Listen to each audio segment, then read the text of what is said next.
안녕하세요. 저는 30대 초반에 결혼한 지는 2년 된 여자입니다. 저하고 남편은 아무런 문제도 없었는데 갑자기 나타난 신우 때문에 저희의 신혼이 엉망이 되어버렸네요. 사실 남편이 가장 큰 문제입니다. 남편은 신우에게 찍소리도 못하거든요.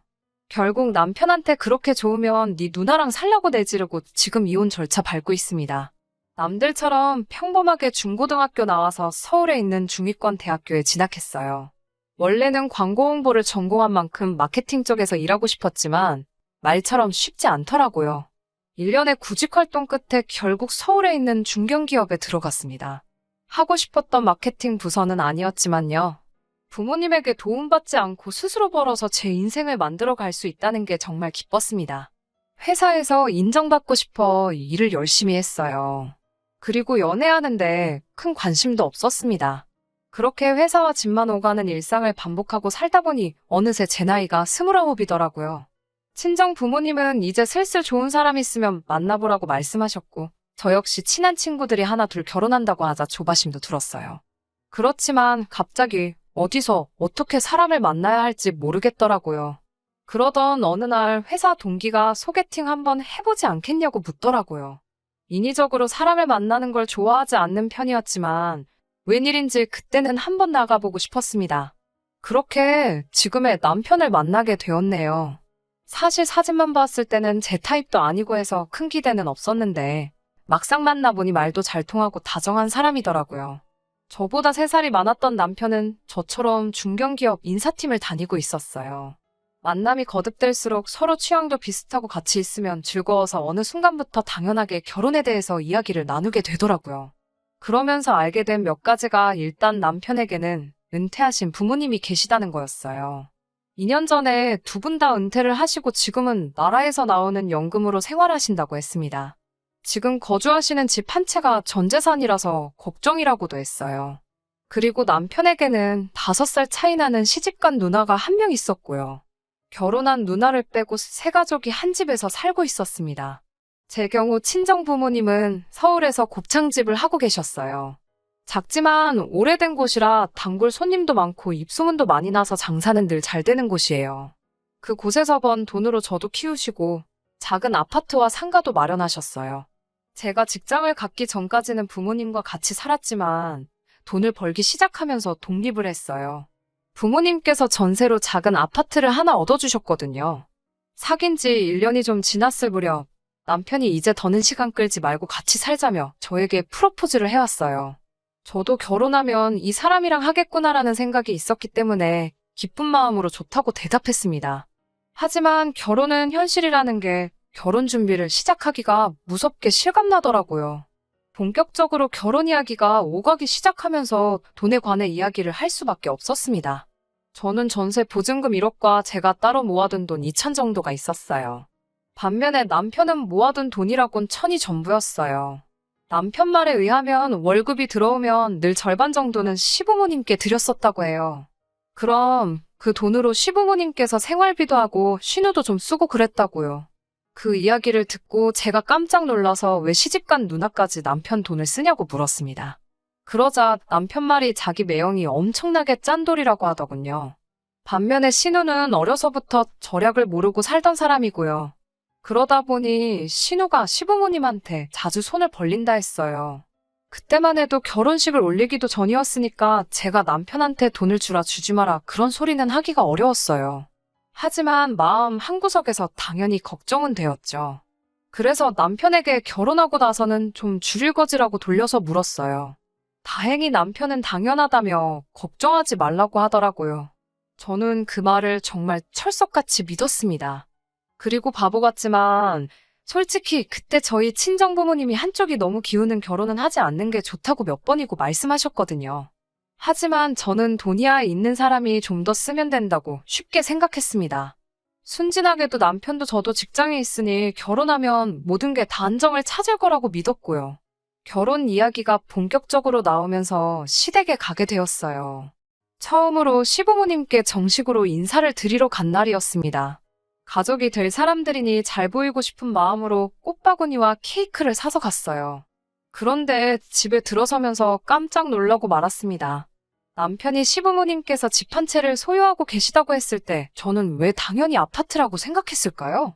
사실 연애하는 동안 항상 제 아파트에서 데이트를 했지 남편이 사는 곳엔 와본 적이 없었거든요. 그래서 더 깜짝 놀랐어요. 남편은 반지하에 살고 있었거든요. 반지하에 사는 게 나쁜 건 물론 아니지만 그래도 생각지 못했던 곳이라 당황스러웠어요. 저를 더 당황스럽게 만들었던 건 신우도 와 있었다는 거예요. 시부모님과도 처음 만나는 자리였는데 신우까지 와 있으니 긴장이 되더라고요. 신우는 저를 위아래로 훑어보며 들어오라고 하더라고요. 그때만 해도 뭐 처음 보는 사이니까 자기도 모르게 훑어봤을 수도 있지라고 생각했어요. 그런데 자리에 앉아있으니 신우가 더 노골적으로 저를 쳐다보더라고요. 보다 못한 시부모님이 네 올케 뚫어지겠다며 그만 쳐다보라고 할 정도였으니까요. 그러더니 대뜸 신우가 저한테 쌍꺼풀은 몇 살에 한 거냐고 물었습니다. 제가 황당해서 쌍꺼풀이요? 저 수술 안 했어요라고 대답하자 어쩐지 양쪽이 다른 게 별로더라며 웃더라고요. 뭐 이런 사람이 있나 싶었지만 내색 안 하고 꾹 참았습니다. 시부모님도 남편도 그냥 같이 웃어버리니 제가 기분 나쁜 티를 내기도 어려웠고요. 다행히 그 이후로 결혼식을 올리기 전까지 신우와 마주칠 일은 크게 없었습니다. 그런데 저희 부부가 신혼여행을 간 사이 집안에 난리가 났었어요. 신우는 결혼한 지 4년 차였는데 아이가 없었어요. 듣기로는 아주버님이 정말 아이를 가지고 싶어 했는데 어찌된 일인지 임신이 안 되더라고 들었거든요. 그런데 알고 보니 신우가 아주버님 몰래 바람을 피느라 아이를 일부러 안 가졌던 거였어요. 결국 아주버님이 그 일을 알게 되면서 이혼을 당했더라고요. 신우에게 귀책 사유가 있다 보니 돈 한 푼 못 받고 쫓겨났고요. 다행히 남편이 저와 결혼하면서 제가 살던 아파트에 몸만 들어오면 됐기에 남편이 쓰던 방을 신우가 쓰게 되었습니다. 그 일을 알게 된 남편은 얼마나 속이 상했는지 며칠간 잠도 못 자고 뒤척이길 반복했습니다.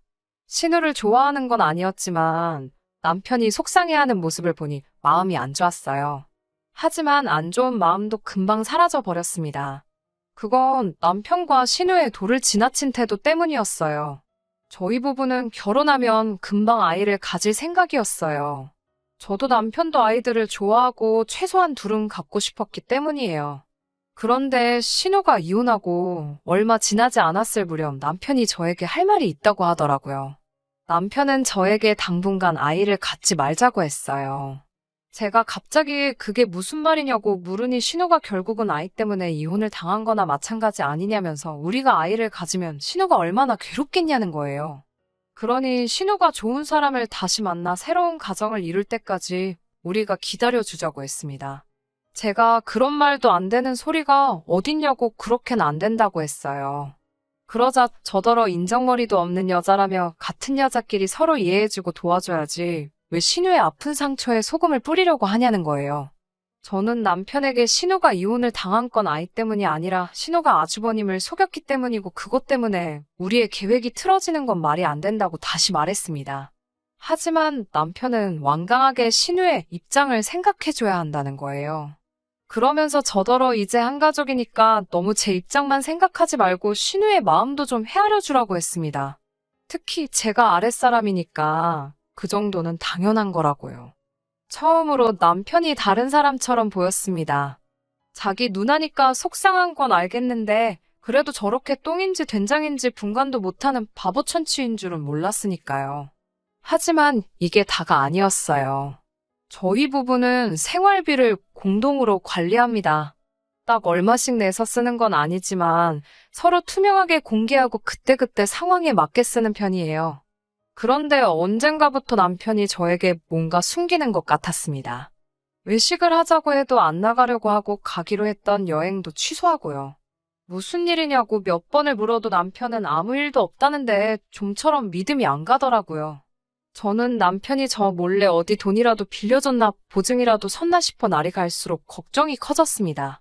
그래서 결국 남편 몰래 남편 통장 정리를 했어요. 통장 정리를 하고 깜짝 놀랐습니다. 그나마 얼마 있던 잔고는 물론이고 그동안 받은 월급도 전부 신우한테 빠져나가고 없더라고요. 퇴근하고 들어온 남편을 앉혀놓고 정리한 통장 내역을 들이밀었습니다. 그러자 남편이 당혹스러운 표정을 하더니 저한테 자기한테 말도 없이 왜 통장 정리를 하냐고 화를 내더라고요. 저도 이번만큼은 지지 않고 이게 뭔지 확실히 설명하라고 맞섰어요. 남편은 제대로 저를 설득하려는 노력조차 해보지 않고 자기가 자기 돈자기 누나 주는데 뭐가 문제냐며 저더러 짜증난다고 소리를 치더라고요. 그러면서 아이 타령도 그만하래요. 아이를 갖고 싶은 게 아니라 그게 하고 싶어서 그런 거 아니냐면서 저더러 너무 밝힌다고 더럽다는 거예요. 어떻게 자기 아이의 엄마가 될 여자한테 그런 말을 할 수 있는지 충격에 거의 쓰러질 뻔했습니다. 하지만 저도 더러운 걸로 치면 네 누나가 더 더럽다고 저 발 닦는 수건보다 더 더럽다고 한마디 해줬어요. 순간 제가 TV 옆에 기대놓은 골프채가 눈에 띄더라고요. 제가 종종 집에서 자세 연습을 할 때 쓰던 건데 이렇게 쓸 줄은 몰랐습니다. 전 골프채를 집어들고 남편한테 당장 내 집에서 나가지 않으면 이걸로 네 그 주둥아리를 후려치겠다고 했습니다. 남편은 해볼 테면 해보라는 식이더군요. 그래서 일단 그걸로 소파 앞에 있는 커피 테이블을 내려쳤어요. 그러자 남편도 제가 장난이 아니라는 걸 알았는지 아니면 정신이 든 건지 저더러 뭐하냐고 미쳤냐며 내려놓으라고 하더군요. 제가 내가 너 패고 껌값 물어주고 만다고 얻어터지기 싫으면 당장 짐 싸서 내 집에서 나가라고 소리를 질렀습니다. 그러자 남편도 상황 파악이 된 건지 자기가 잠깐 정신이 나갔던 것 같다고 제가 하라는 대로 할 테니 그만하라고 안절부절 못하더라고요. 남편의 그런 모습을 보니 얼마나 한심하던지요. 제가 다시 한번 골프채를 휘두르며 내가 이거 들고 니네 집에 쫓아가야 정신 차리겠냐고 하자 남편은 거의 울다시피 하며 대충 집을 챙겨 나가더라고요. 그런 남편 뒤통수에다 대고 그렇게 신우가 안쓰러워 죽겠으면 네가 옆에 끼고 먹여 살리라고 악다구니를 썼습니다. 한두 시간 지났을 무렵 신우한테 전화가 왔습니다. 그러더니 저에게 미친 어쩌고 하면서 욕을 하더라고요. 그래서 저도 남자의 환장에서 쫓겨난 주제가 어디다 대고 떠드냐고 가서 평생 다른 남자들 첩질이나 하라고 했네요. 살면서 그렇게 험한 소리를 해보기는 또 처음이라 저도 심장이 터지는 줄 알았어요. 이어서 남편한테 다시 전화가 와서는 자기 한 번만 봐달라고 자기 이제 갈 데도 없다며 애걸복걸하는데 제가 미쳤나요? 너한테 식탁값 물어내라고 안 할 테니까 나 좀 괴롭히지 말라고 안 그러면 내가 너네 신상 다 인터넷에 깔 거라고 했어요. 남편이 다니는 회사가 굉장히 보수적이라 이런 풍문에 휩싸이기만 해도 잘리는 건 시간 문제거든요. 오늘까지 며칠을 고민해봤는데 그래도 역시 이혼이 답인 것 같아서 이따 변호사 만나러 가보려고요. 애시당초 집도 결혼 전 제가 부모님께 받은 거라 재산 부분에 있어서는 아무런 걱정도 고민도 안 됩니다. 단 한 가지 아쉬운 건 남편 한 대 시원하게 치지 못한 것뿐이네요. 아무리 남매 사이가 좋아도 결혼하면 정신적으로 독립을 해서 각자 행복하길 빌어주는 게 정상인데 저도 이런 정상적인 사고방식을 가진 사람과 금방 만날 수 있었으면 좋겠네요.